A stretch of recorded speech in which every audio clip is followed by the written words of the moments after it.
Criminals are some of the worst scourges that we have in society today, but for the perpetrators themselves, criminality seems to have been a good investment. The richest criminals in history have made a good fortune from their devious activities, and if you're interested in hearing about their crimes and how they made their millions, then this is the right place to be.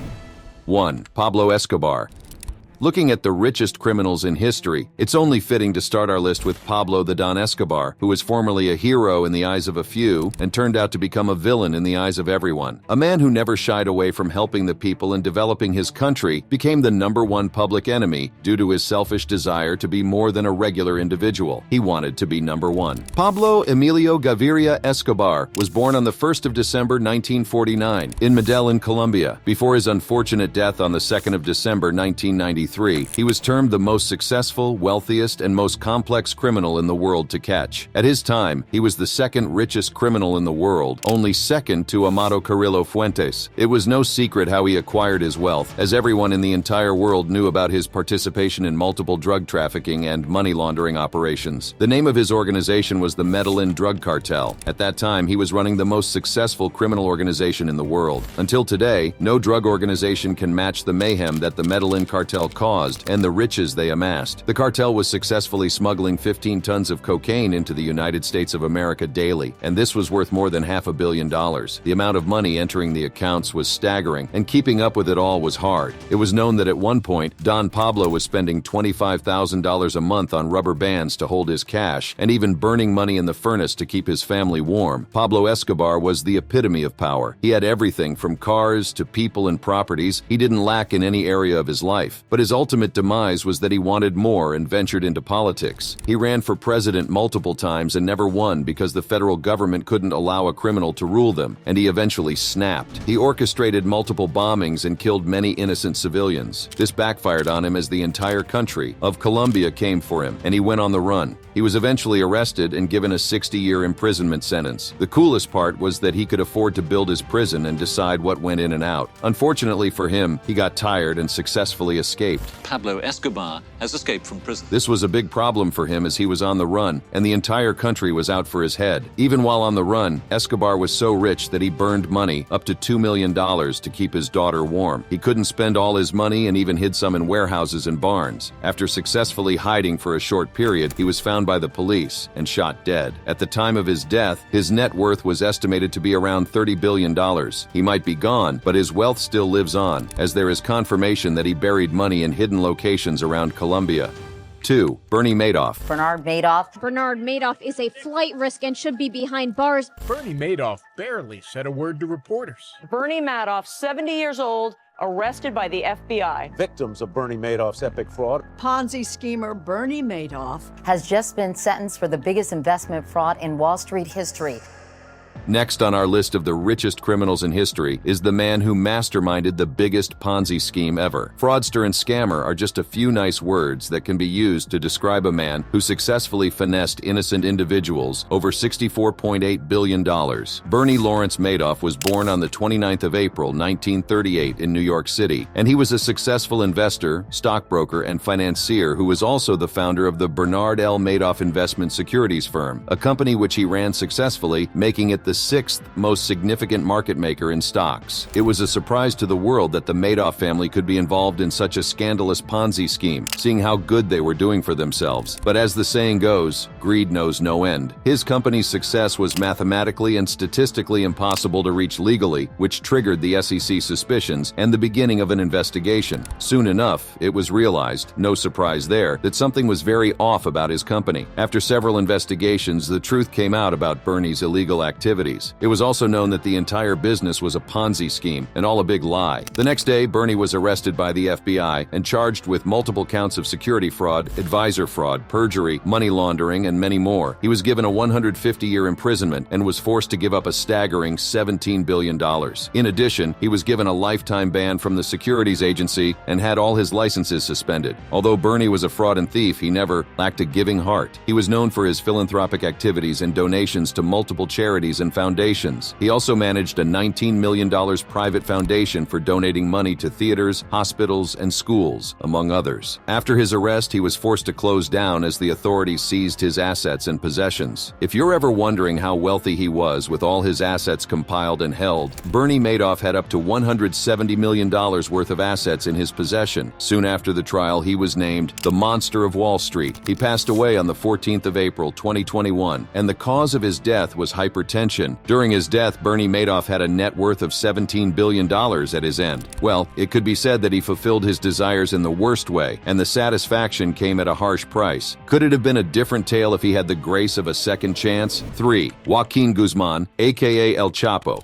The notorious drug lord and crime kingpin Joaquin Guzman El Chapo is infamous for his untold wealth. At least now there is a figure to the numbers. The name El Chapo became a name that brought fear to every individual around the world, and this is because the thought of his power brought terror into the hearts of every individual. Joaquin Archibaldo Guzman Loera was born on the 4th of April, 1957, in Sinaloa, Mexico. He goes by the popular nicknames El Chapo, which means shorty, and El Rapido, which means speedy. He was almost sure to end up in a life of crime and drugs, as he was trained at an early age to join his father's drug trading business, assisting him in growing and trading marijuana with local traders around. He continued developing himself up the ranks as an upcoming drug trafficker, and in 1970, he met and started working for Hector Salazar, one of the most feared upcoming drug lords at the time. He was tasked with mapping out suitable routes to move drugs from Mexico directly to America. He was successful in this, and was recommended to help Miguel Gallardo, one of the kingpins in the mid-1980s, out with logistics, but unfortunately for Gallardo, he was arrested shortly after. This worked out well for El Chapo as it led to him working on his own, and thus one of the world's most dangerous and notorious criminal organizations called the Sinaloa Cartel was born in 1988. Being the cartel's leader, El Chapo oversaw all the activities where the production, smuggling, and distribution of cocaine, marijuana, heroin, and other hard drugs from Mexico to the United States and European countries were prioritized. El Chapo had something that no other drug trafficker had, which was access to the long-ranged tunnels and distribution cells, which he took advantage of and used to smuggle drugs directly into the United States. This idea turned him into the best distributor in the history of drug trafficking, and with that, immense wealth followed. Although he was a notorious and very dangerous criminal, his wealth and power couldn't be ignored. Between 2009 and 2013, he was ranked by Forbes and other publications as one of the most influential individuals in the entire world, and this was because the only other person that could match him in power, status, and wealth was the infamous Pablo Escobar. He was at the top of the world and living the dream that every upcoming drug trafficker dreams of, to have all the power and resources to do whatever he wanted. But that lifestyle never goes unpunished, and in 1993, the authorities arrested him in Guatemala. He was sentenced to 20 years imprisonment for multiple counts of murder and drug trafficking, but his stay in prison was short, as he escaped and was on the run for multiple years. He was caught and arrested again in 2014, but he managed to escape like before. And in 2016, he was finally arrested following a shooting clash and extradited to the United States, where he pleaded guilty and was sentenced to life imprisonment. El Chapo is still alive, and his cartel is no more, but his wealth is fascinating. His highest net worth was once $15 billion, but today, it's at $4 billion. It's crazy because, at his peak, El Chapo ran a successful drug trafficking business, earning as much as $100 million daily. 4. Griselda Blanco.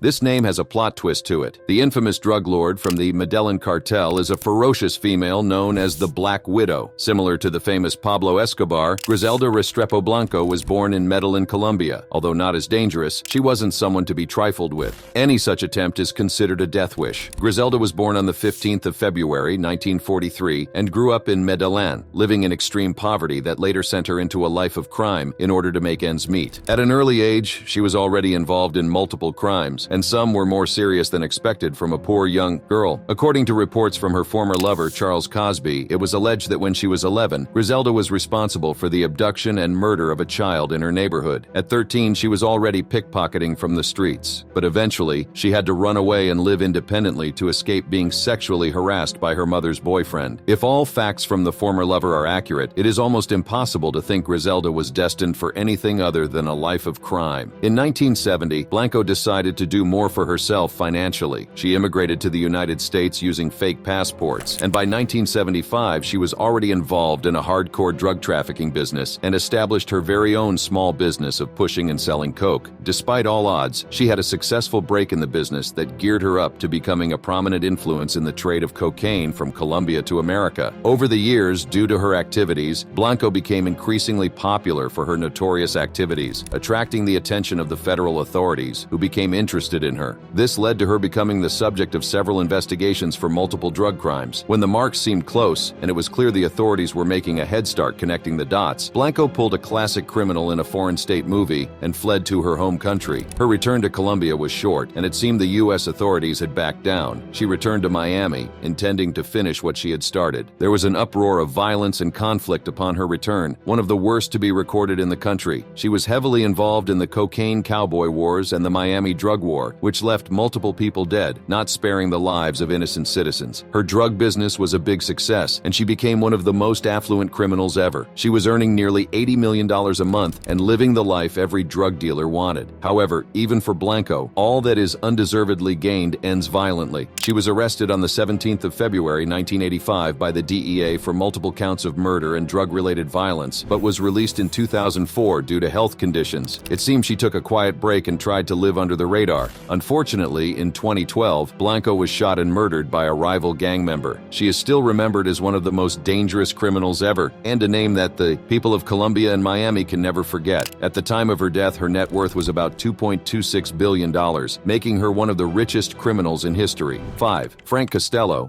Frank Costello, aka the Prime Minister, was one of the most devious and evil criminals the world had ever seen, and the only thing that he loved more than causing trouble was the fortune that came with it. Frank Costello was an Italian-American born on the 26th of January 1891 in Calabria, Italy, but moved with his family to New York City. His brother negatively impacted his life as he introduced him to gang activities at a very young age, but it was clear that he was always destined to live that life. As a teenager, he already committed small-scale crimes and got arrested for assault, robbery, and possessing an illegal firearm. Frank's life got more notorious, and his gang involvement got out of hand. He joined forces and became a close partner with Lucky Luciano, and he also started contributing to gambling activities and bootlegging in several states in America. Together, they caused significant trouble in the country, and Frank's status as a notorious gangster was established. Frank could say that he enjoyed having a lot of influence with the U.S. government, but he benefited from this for a short while, because in 1951, the government went against him, investigated his actions, and charged him with tax evasion, and he was imprisoned for 5 years. But that wasn't the most significant threat he faced, as he soon came up against the Vito Genovese cartel in New York for the title of supremacy in New York City. The fights were bloody, almost leading to Frank's death as he was shot by one of their members, but he could survive and live on to enjoy his riches. Most of his wealth came from the heroin drug trade between the 1960s and 1970s during the Vietnam War, and he enjoyed having a direct Eastern Asian link. This was instrumental to him because he cut off all other competitors controlling the trade in Harlem then. Being a central crime boss and in control of most of the gambling operations around the United States, he enjoyed a very wealthy life and could afford to have anything he wanted. His net worth was around $1 billion by his death, so it's understandable why he commanded much respect. With his power, influence, and people working for him, Frank's daily profits made him rank high in the list of the richest criminals in history, as his successful criminal organization rounded up more than $60 billion in total revenue. Frank was really a boss, and he earned the respect he deserved, but unfortunately, he had a cardiac arrest and passed away in 1973. He was a prominent criminal, but was also a very wealthy man.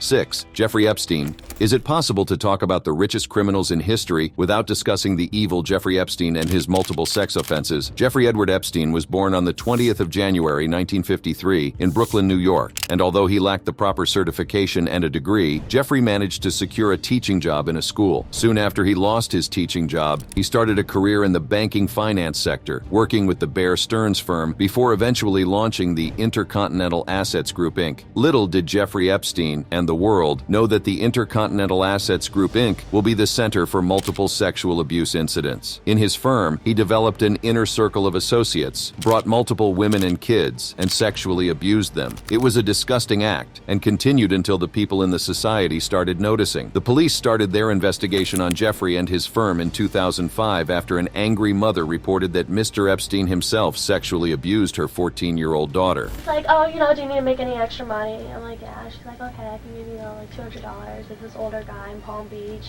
He gets a lot of massages from girls. The case dragged out for a while, but after a lengthy investigation, it was seen that he didn't only sexually abuse a young girl, but also pleaded guilty to sex trafficking children. He served 13 months in police custody with extensive work release that he abused. He'd taken a plea deal that got him a reduced sentence, but unfortunately for him, the federal authorities identified about 36 other females that Jeffrey sexually abused, some as young as 14. On the 6th of July 2019, he was arrested again for sexually abusing children across Florida and New York, and by fate this time, there was no chance for an exit from jail. However, rather than being trapped in prison away from the world's goodness, he decided to end his life. Jeffrey was reportedly found dead by suicide by hanging himself in his prison cell on the 10th of August 2019. To this day, several conspiracy theories surround the cause of his death, despite the court ruling his death as suicide. However, what stood apart from his record of multiple sexual controversies and his untimely demise was that he was a successful businessman who made millions of dollars from financial consulting. Before his death, his net worth was $740 million, and he had multiple high-rated properties. Jeffrey owned more than 60 properties worldwide, 30 cars, multiple yachts, and more than one private jet. He also had multiple reserves valued at over $70 million. He also had an investment portfolio valued at over $100 million. 7. Carlo Gambino.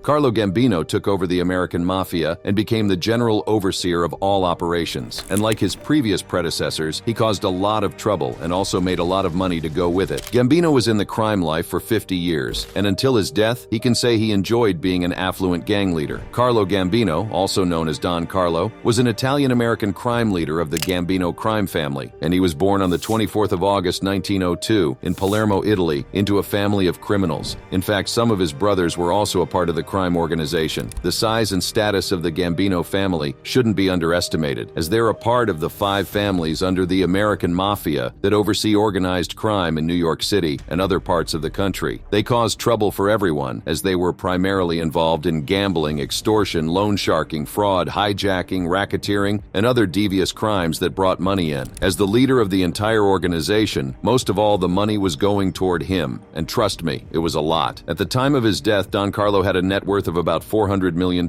so he could afford to live the lavish lifestyle that anyone could dream of. His status as a wealthy man was the envy of most people, and they made several movies and TV shows about him. But no one could leave out the part where he was a hardened criminal and thief. Being one of the richest criminals in history, you'd expect that Don Carlo would have spent an extended period behind bars. However, he barely visited a prison during his 50 years in the crime business. The only time was when he was charged with tax evasion. He spent 22 months incarcerated. This came as quite a shock to everyone because he could easily afford to pay the taxes he owed, seeing how wealthy he was. But the heart of a criminal is naturally selfish and greedy, so it shouldn't come as a surprise. Don Carlo was the epitome of untouchable and unattainable, as he had over 500 soldiers working under him in his empire, so getting to him was almost impossible. Don Carlo could only be touched if God wanted to, and that's precisely what happened. On the 15th of October 1976, he passed away, dying the most natural death ever in his living room. The night before, Don Carlo had just watched his favorite team, the New York Yankees, win the American League pennant on the news, and the next day, he was no more. Although the Gambino family has picked an heir to Carlos's throne, they just can't be as good as Don Carlo himself or have the influence he once had. 8. Salvatore Arena.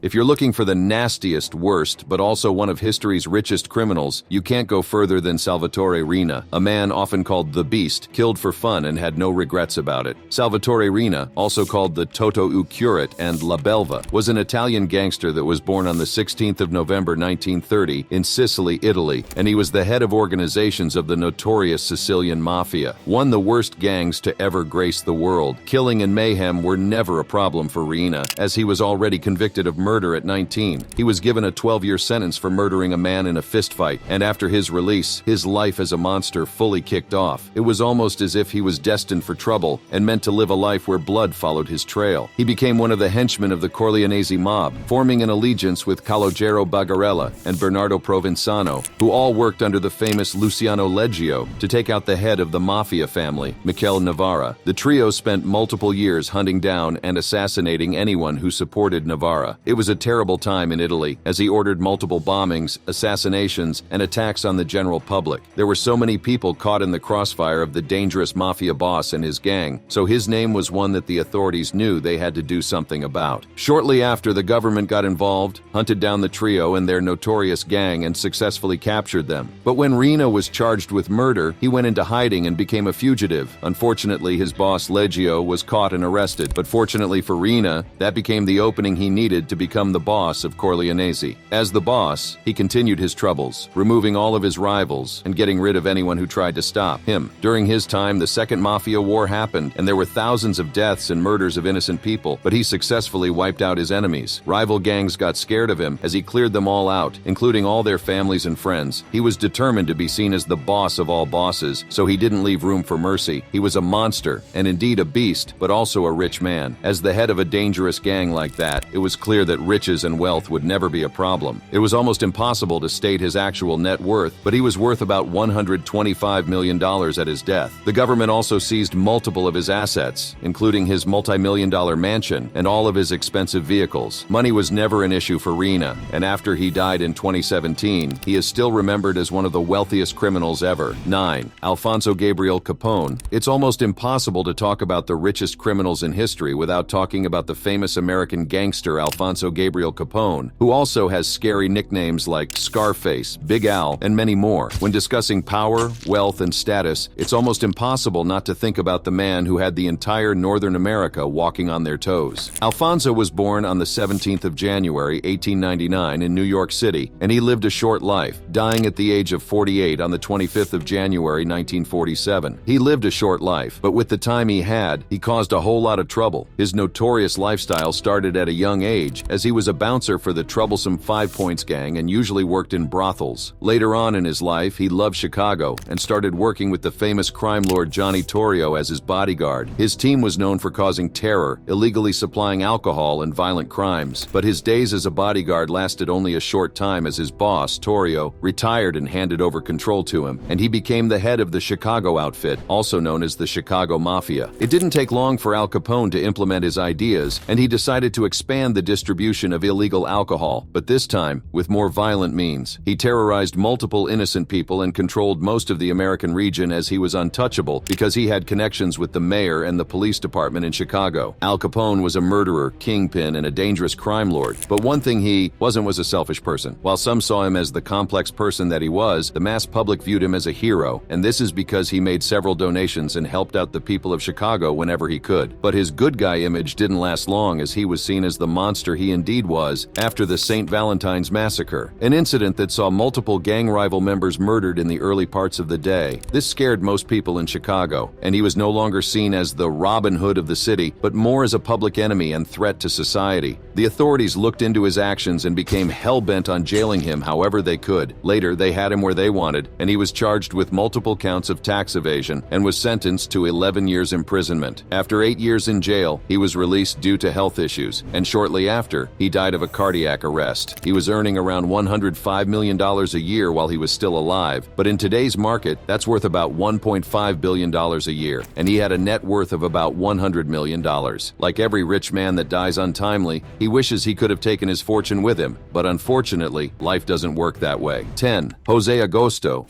Jose Figueroa Agosto, popularly known as the Pablo Escobar of the Caribbean, was born on the 28th of June, 1964, and he is a former drug trafficker who made millions of dollars through the business. But unlike others, he retired after he was caught by the police and given a 30-year sentence. Jose David Figueroa Agosto is a Puerto Rican-born man who chose a life of crime as a source of living instead of an honest day's work. He was the head of a significant drug trafficking organization in Puerto Rico that moved at least 90% of the entire cocaine cocaine in the country. His means of operations were very violent, and he wasn't friendly. He wasn't afraid to kill and hurt innocent individuals or authorities that got in his way, and he grew a reputation as one of the most dangerous drug dealers in Puerto Rico and the Caribbean. He was so tricky that the authorities put a bounty on his head, and he was the most wanted criminal in the Dominican Republic for a while. Apart from being known as the most dangerous drug dealer, he was also known as a very good man in bed, as he released a sex tape that went viral at the time. He was one of the most famous individuals in the country, and it wasn't for the right reasons. The drug kingpin served multiple years behind bars as he was arrested and charged with possession of dangerous weapons and manslaughter after he killed an innocent civilian. He was given a 209-year sentence, but he escaped after a while. He then returned to the Dominican Republic, where he lived a low-key life and changed his identity multiple times. But you can't stay out of the game for long, so he continued his organization for 10 more years before finally being caught. He was released in 2020 after serving a 10-year sentence, and people close to him have described him as a changed man. He has retired from the drug game, and we should pray he stays that way for the peace of everyone around him. As the head of the drug dealing organization, he became a very wealthy man who owned multiple properties and assets. His net worth is currently $100 million. When he was arrested, the federal authorities seized over $2.2 million of automobiles and $1 million of wristwatches. Undoubtedly, he was once one of the richest criminals in history and one of the most influential individuals from the Dominican Republic. Maybe now that he's retired, he would do more for his life than sell drugs and release sex tapes. At 58, he still has plenty of time to do much for himself. If you enjoyed a peek into the luxurious lives of these individuals, you'll love this video on your screen as well.